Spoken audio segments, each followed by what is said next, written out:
Bueno, nuestro invitado esta noche es un eminente médico venezolano, reside aquí en Miami, fue cónsul de Venezuela en Barcelona. Tuvo el gesto desusadamente amable de dejarme en la puerta de casa un libro formidable sobre el expresidente Caldera. Es don Arturo Ramos Caldera. Gracias por estar aquí, querido Arturo. Muchas gracias, Jaime, por la invitación.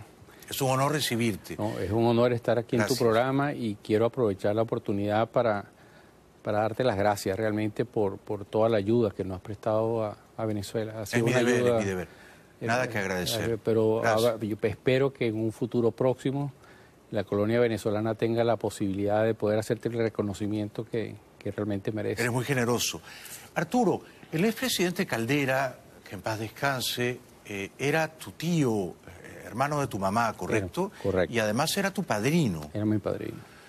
¿Cómo fue tu relación con él? ¿Era una relación cercana? Una relación muy cercana, Desde niño, él quiso que yo estudiase, fuera compañero de clase de Rafael Tomás, su hijo mayor. Sí. Y crecimos juntos, pero Rafael Tomás era un individuo, o siempre fue un individuo sumamente intelectual. Sí. Era el primero de la clase, sacaba 20 en línea. Yo no, yo sacaba un 12, un 10, un 8. Entonces, éramos de carácter distinto, pero crecimos juntos. Juntos. Y eso me permitió mucho, pues, tratarlo y convivir con él. ¿Qué cosas te enseñó Caldera o qué cosas aprendiste de él? Mira, me enseñó, yo veo en Caldera una persona transparente. Él decía en público lo mismo que decía en privado. Tenía una certeza y una gran fe en Dios. Un profundo amor a la patria, un profundo amor a Venezuela. Su vida entera la dedicó a crear una Venezuela civil, a crear un partido político, a crear unas instituciones democráticas. Quizás un poco porque sus padres y los abuelos pues tenían los recuerdos de las diferentes guerras civiles que se habían desarrollado en el siglo XIX. Pero fue una persona, ¿qué te diría yo? Te diría que es una persona que desde la extrema derecha hasta la extrema izquierda, tú podías adversarlo, pero todos lo admiraban. Lo admiraban, lo respetaban. Todos lo admiraban y todos un lo hombre de respetaban, honor. exactamente. Políticos como Caldera ya no hay, van quedando poquitos. ¿Y qué cosas de Caldera en privado, de Caldera en su vida íntima, familiar, no conocía, por ejemplo, la prensa? ¿Qué pasatiempos cultivaba? ¿Qué aficiones tenía? Bueno, por lo menos él jugaba dominó. Y se sentaba a jugar dominó y hasta que no ganaba, no se paraba de la mesa. ¿Jugabas con él? Entonces, no, yo jugaba un juego muy mal dominó. Nunca entendí el juego. Ajá. Él le encantaba el mar, le encantaba nadar. ¿Le gustaba nadar? Le gustaba nadar, jugaba bolas criollas.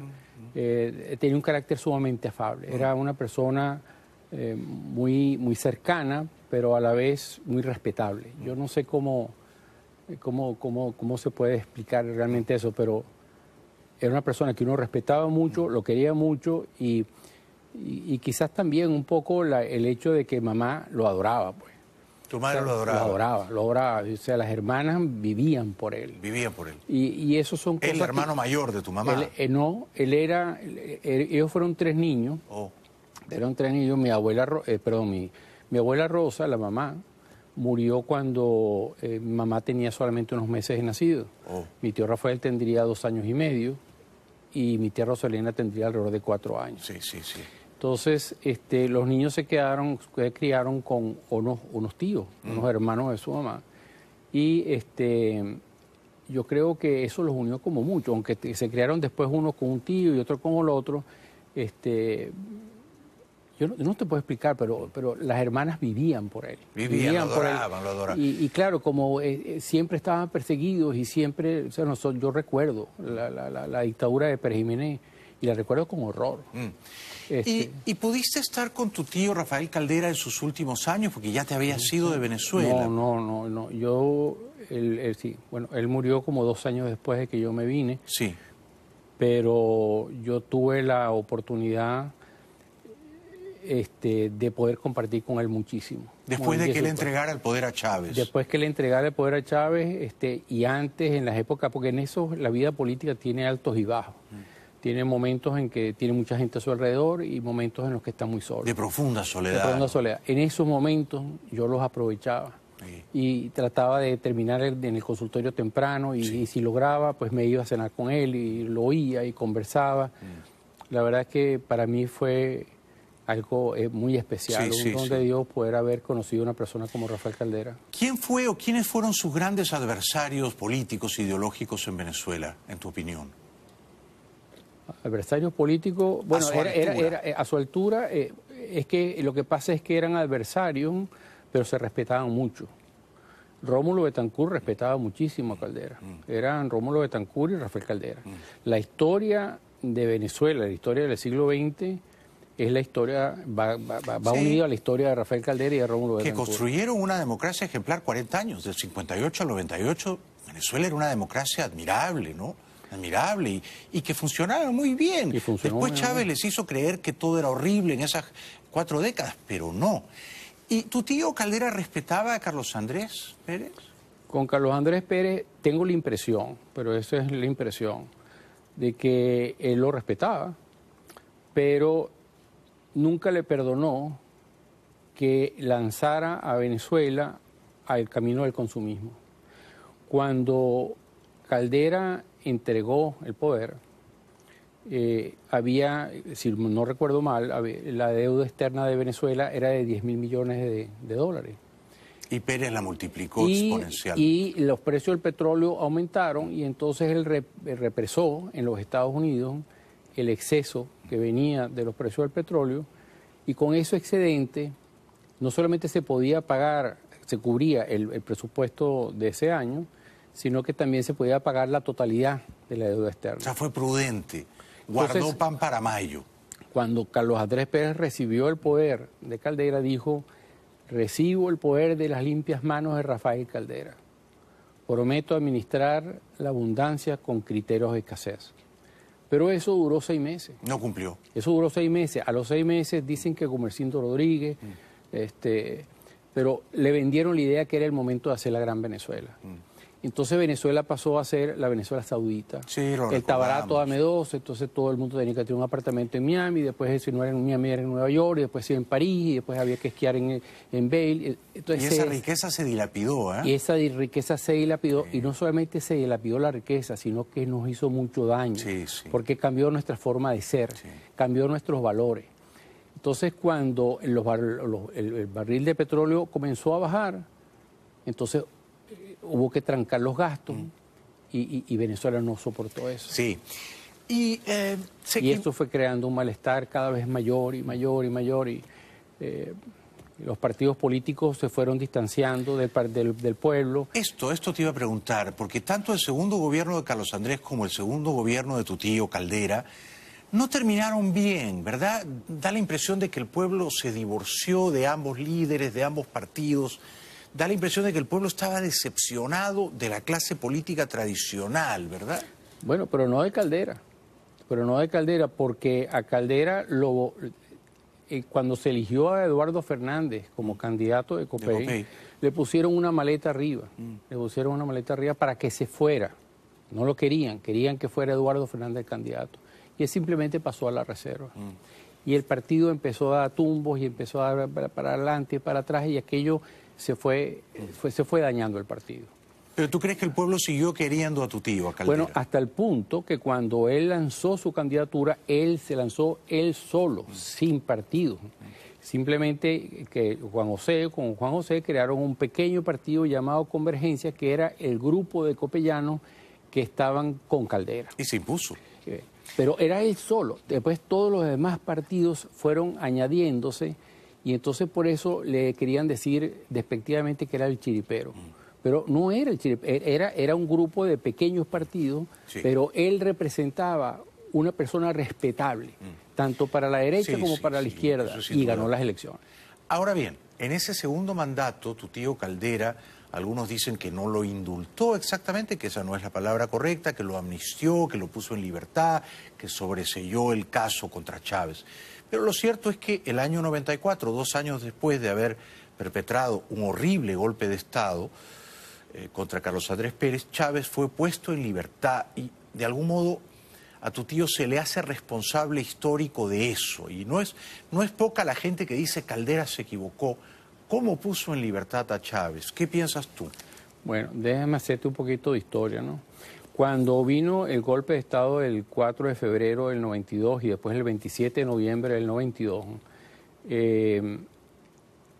estaban involucrados en el golpe de Estado 600 entre oficiales y suboficiales de las Fuerzas Armadas. Eso representaba un porcentaje muy alto de las Fuerzas Armadas, alrededor de un 30% de los militares.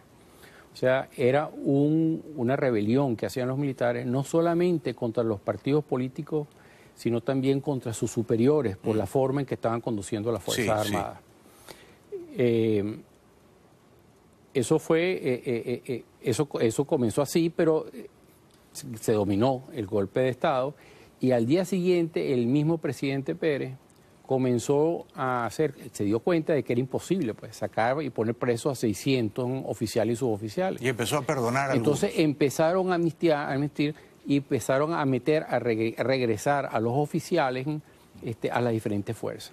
Por ejemplo, te puedo señalar, lo que no estoy seguro es si fue al día siguiente o pocos días después, que el actual general Rodríguez Torres, que en aquel entonces era un teniente, y fue conspirador junto y que con fue Chávez. El encargado de caerle a tiros a la casa donde estaba la casona, donde estaba la esposa y los hijos del presidente Pérez.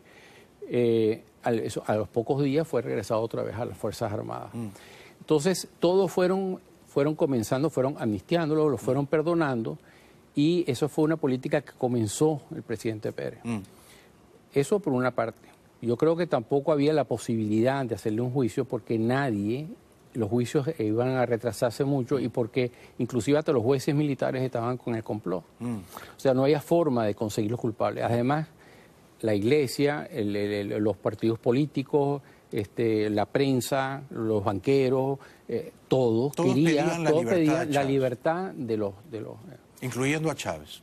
Incluyendo a Chávez.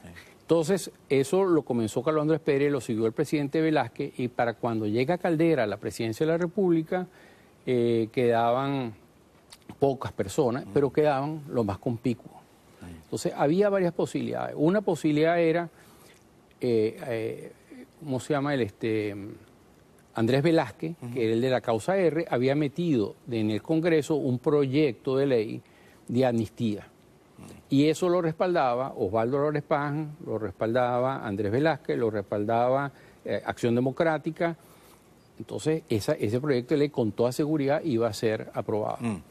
Si lo aprobaban, los cabecillas del golpe iban a regresar a sus fuerzas. Entonces, el gobierno, ¿cómo iba a mantenerse un gobierno que tenía una crisis fiscal tan tremenda como la que heredó el presidente Caldera de los gobiernos anteriores, si tenía otra vez los conspiradores dentro de sus fuerzas con sus uniformes?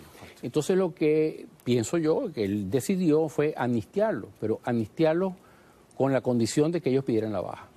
Entonces, ellos pidieron la baja y fueron amnistiados. Pero en ese momento, perdóname que te interrumpa, ¿tú no crees que tu tío, Rafael Caldera, en ese momento subestimó el futuro político de Chávez? Pero es que Chávez cuando salió de ahí salió con el 4% de los votos. Por eso. Eso lo decía Luis Vicente León de Data Análisis. Estuvo él con el 4% de los votos. Y en ese momento nadie se imaginaba que crecería como creció. Es que pasaron 3 años. La que lideraba las encuestas era Irene Sáenz, que tenía el 60-70% de la intención de voto. Él no hizo nada, tanto no hizo nada, que Arias Cárdenas empezó a trabajar para un programa de asistencia materno-infantil, dándole leche a los... Antes de ir al corte, Arturo, yo entiendo el contexto, entiendo las presiones, entiendo todo eso, pero ¿crees que en sus años finales, y viendo ya que Chávez tenía un instinto dictatorial, ¿tú crees que Caldera, tu tío, se arrepintió? Bueno, si tú lo ves de atrás, yo me imagino que sí, pero te puedo decir, por ejemplo, algo que no es conocido, pues. que no es muy conocido y de la cual yo me enteré hace pocos días, pues me lo dijo el doctor Asdrúbal Aguiar, que fue ministro del Interior de Caldera. Lo conozco. Okay. Asdrúbal me contó, me dijo que la embajada americana estuvo haciéndole lobby a Hugo Chávez para conseguir el dinero para que fuera candidato presidencial y para que fuera presidente.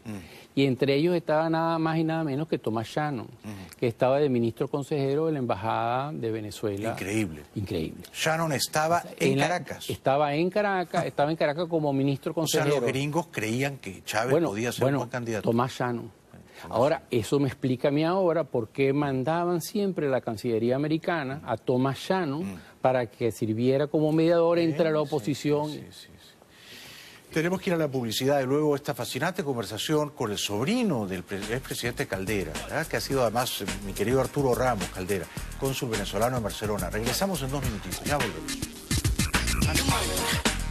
Un honor para mí conversar esta noche con Arturo Ramos Caldera, eminente médico venezolano, fue cónsul de Venezuela en Barcelona y fue, su tío ya descansa en paz, sobrino biológico del expresidente Caldera.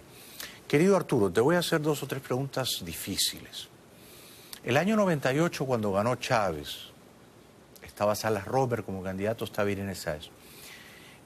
¿Consideraste votar por Chávez en algún momento? Nunca. ¿Tuviste amigos que sí lo hicieron? No, la verdad es que no conocí ninguno. Yo estaba en Barcelona de cónsul, pero en la población venezolana que había en Barcelona no creo que habría nadie. ¿Recuerdas por quién votaste? Yo voté por Salas Robert. Salas. Claro. ¿Por qué tantos empresarios poderosos, inteligentes de tu país apoyaron en esa hora crucial a Chávez? Todos ellos sabían que Chávez había sido un golpista. No podían ignorar que Chávez era muy cercano a Fidel Castro, ya había visitado La Habana. Sin embargo, lo apoyaron. ¿Por qué? ¿Qué pasó allí, querido Arturo? Yo lo que creo es que Acción Democrática y COPEI, con el ejercicio del poder, se fueron corrompiendo. Y al irse corrompiendo, toda la sociedad empezó a dar tumbos.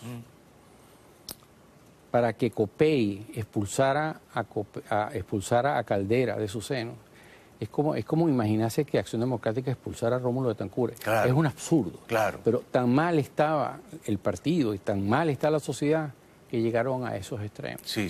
Llegaron a esos extremos. Fue una vergüenza. La gente quería orden. Y entonces me imagino que pensaban que Chávez podía ser un nuevo Pérez Jiménez, un nuevo dictador de derecha, alguien que pusiera orden en la sociedad. ¿Y los empresarios pensaron que podían domesticar a Chávez? Yo creo que muchos pensaron en eso. Sí. Yo creo que muchos pensaron eso. Se equivocaron en grande, ¿no?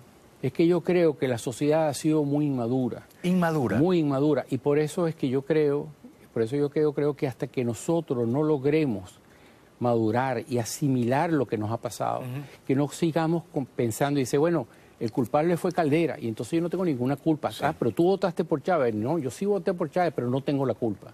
Dice, hasta que la sociedad no absorba realmente las consecuencias de su decisión, la sociedad no va a madurar. Y es muy cierto lo que has dicho, es decir, todos quienes votaron en algún momento por Chávez, el 98, el 2000, el 2002, el 2006, en cualquiera de sus referéndums, no los vamos a meter en la cárcel, no los vamos a insultar, pero todos son un poquito marginalmente responsables de la debacle. Es que todos son responsables. Yo pienso que la sociedad alemana, por ejemplo, cuando cometió el error de nombrar a Hitler, hoy lo pagó muy caro. Pues sí. Lo pagó muy caro. Pues sí. Y terminó la nación dividida, invadida por los rusos y por los americanos, etcétera. Pero ellos absorbieron el golpe, ellos maduraron y ahora son otra vez lo que son. Tú me decías fuera de cámaras que querías contar una anécdota con tu tío, Rafael Caldera, el expresidente, cuando tú eras jovencito, que él te ayudó a madurar. ¿Cómo fue? Cuéntanos, por favor. Te decía lo siguiente, como compañero de clase de Rafael Tomás pues era una persona que nadie podía competir con él, porque él era 20 en línea. Bueno, y todavía, yo creo que de los mejores intelectuales que existen en Venezuela, creo que Rafael Tomás es uno de ellos. Tengo que entrevistarlo, ¿eh? Bueno, tendría que ir a Venezuela, porque yo creo que es difícil que él salga de ahí, pero le puedes preguntar a quien quiera. Sí. Yo creo que todo el mundo te va a decir lo mismo. Pero Rafael Tomás siempre fue una persona súper especial, muy brillante.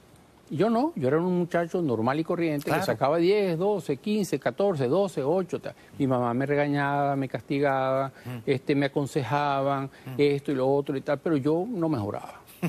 Y como no mejoraba, pues seguía dando los mismos tumbos. Después de la caída de Pérez Jiménez, a mi papá lo nombraron a la Embajada de Venezuela en Canadá como agregado comercial. Entonces ellos tuvieron que irse de Venezuela y nosotros teníamos que quedarnos para terminar el año escolar. Mi tío quiso que yo me quedara con ellos, pero eso era un medio demasiado intelectual. Entonces yo prefería quedarme en la Florida, donde estaban mis amigos, y me quedé con otra tía, con mi madrina, con otra tía que era. Pero él puso la condición de que él me firmaba la boleta. Ah, la boleta. La boleta de mis notas del colegio. El colegio, sí. Entonces, cuando llegaba el momento de la boleta, yo no tenía cómo llevársela. Le decía, Rafa, me haces el favor, le llevas la boleta a mi tío porque me la traía el lunes firmado. ¿Te daba vergüenza que viera tus notas? O... No, bueno, no, pero era una maravilla, porque él se la llevaba, mi tío la firmaba, y no había regaño, no había castigo. Cuando vino la segunda vez, Rafa, me haces el favor, me la traía firmada otra vez. Y dice, nada, es una maravilla. El tío perfecto. El tío perfecto, pues el tío perfecto. Y yo tenía 12 años, creía que eso era una maravilla. Sí. Bueno, un día me estoy desayunando y me llaman por teléfono y me dice mi tía, me dice, vístete porque tu tío quiere hablar contigo. Le digo, oye, qué fastidio, ahora viene el regaño. Total que cuando llegué, me dice mi tía, y se sube que él te está esperando allá arriba. Entonces que yo subí, me dijo, siéntate. Entonces buscó entre varios papeles y me sacó la boleta. Y me dijo, explícame esa boleta porque no la entiendo.